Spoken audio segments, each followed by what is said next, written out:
Well, the reason we're called Venice is because we come from really, really big family in Venice, California. Our grandmother was from Germany, and she met our grandfather, who was from Chicago, in 1904, I think. When was the earthquake, San Francisco earthquake?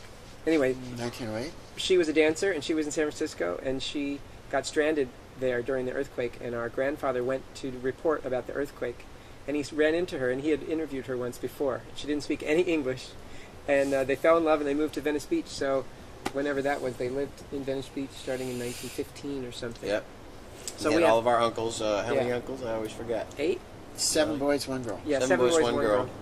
And there's 13 brothers and sisters in their family, 11 brothers and sisters in our family, and lots of other cousins. So Venice Beach has been our home base for, it's going on 4 generations now. We're 3rd generation, and now, with the grandniece and nephews, isn't that 4th or 5th generation? Yeah, I guess so. Is. 5 generations. It's going on 5 generations, but we're 3rd generation. So our dads were in a group, the Lennon brothers, kind of a swing group, and not much a cappella. I guess they would do a cappella, but like actually the Mills they would Brothers. do Mills Brothers and Nat King Cole songs or whatever. But they kind of gave up their careers as being singers because they had to become, they all became fathers. Huge and families. had their wives and families to raise.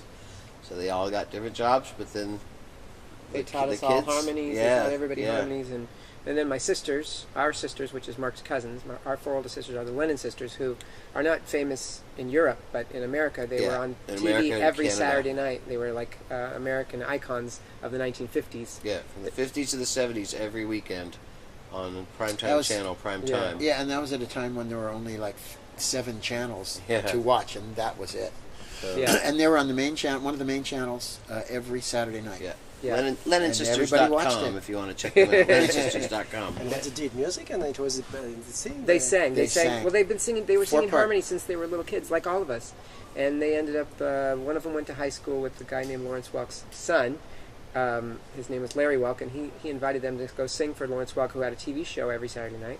And very big TV show in the United States. And he was homesick, and they sang for him. He goes, "Okay, I'll put you on Christmas Eve or something." Christmas Eve, 1955. And they got so many letters that they run every Saturday night starting from then. So, fast forward, now we all grow up around harmonies and around our sisters singing on TV every Saturday.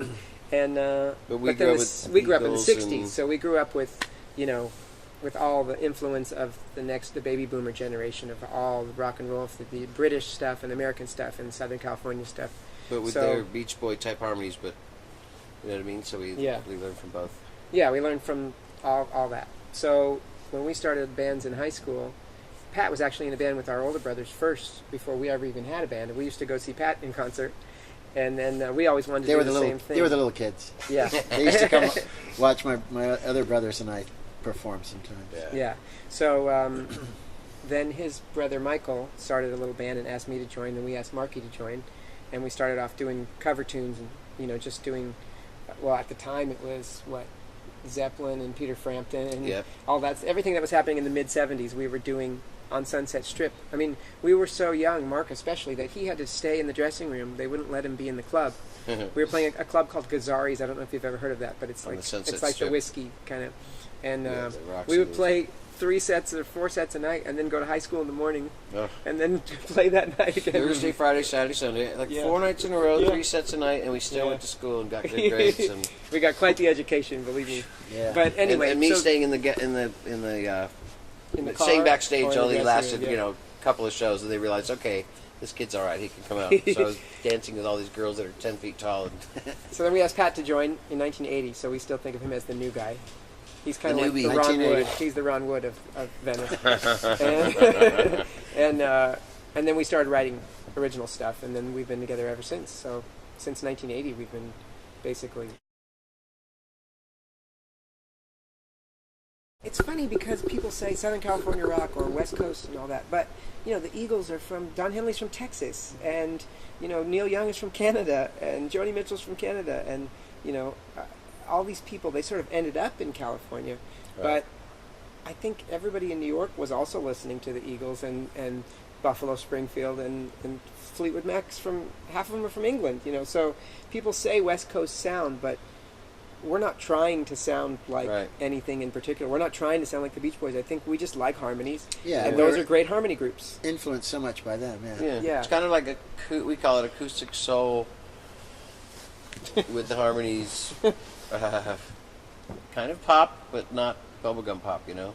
Yeah. Um, Folk, rock. folk, soul, Soul, rock, I don't know. acoustic, It's really hard punk rock, because reggae.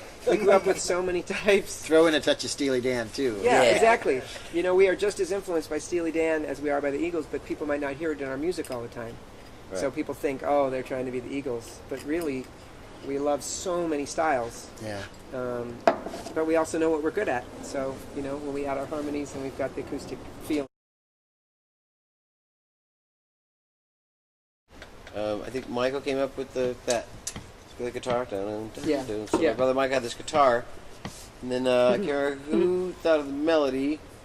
Michael, I think Michael thought of the melody, or we thought of it with Michael. And then it's funny, we were stuck on the melody. And, I mean, finding the words. We just couldn't find the right words. And we loved the melody so much. And a friend, some friend of a friend was leaving California and moving Yeah. somewhere far away, and her name was Virginia. Patricia. Patricia. Yeah. And Mark goes, let's just make up lyrics for now for her, just for fun. Just sing her, because we have this music, let's sing her a go away song, a farewell song, and write a little poem about her and just put it to words. So it's it was, like, oh, Patricia, how I wish you weren't going so far away. So it's just a joke, right? But it Tried ruined. to warn you about California, but now you're yeah. going to live by the bay in San Francisco. Yeah. It was really kind of cool song. Like, But it ruined the song for us lyrically. We couldn't think of anything but "Oh Patricia." So we called our friend John Vester. He's a good friend, singer-songwriter who lives in Venice. He helped us write things. JohnVester.com, I think. Yeah, he lives in He's Venice co-written Beach. quite a few. Yeah, a lot Family of Venice Tree songs. and The Road to Where You Are, and a lot of the songs. And it's been on our new album. Our also. new album, he's written a quarter of Yeah. the songs with us at least. Yeah, and so that's been nice, a familiar feeling to have him back. You know, people, as songwriters, you kind of go in and out of each other's lives, and you try different things. So between John Vester and my son Charlie, do you know have we told you about my son Charlie? I have a son named Charlie Vaughn who I gave up for adoption when I was 20, and I didn't meet him until he was 24, but he's a singer-songwriter. Great singer, great guitarist. Amazing guitar player too. Yeah, Yep. and And he singer, wrote a just- bunch of the songs with us. A lot of the songs. I'll turn you on to his music too, Charlie Vaughn. But anyway, so that song, we called John Vester, and we told him, here's the thing, if you can just think of something, please, we're not going to tell you anything else because we're stuck with this other thing. We're not even going to tell you what it is because we didn't want him to know about Oh Patricia. And he called us back, I swear it was that day. And we were working, and he called us back, and he read us the lyrics over the phone, and we were like, that's it. Yep. It's really cool.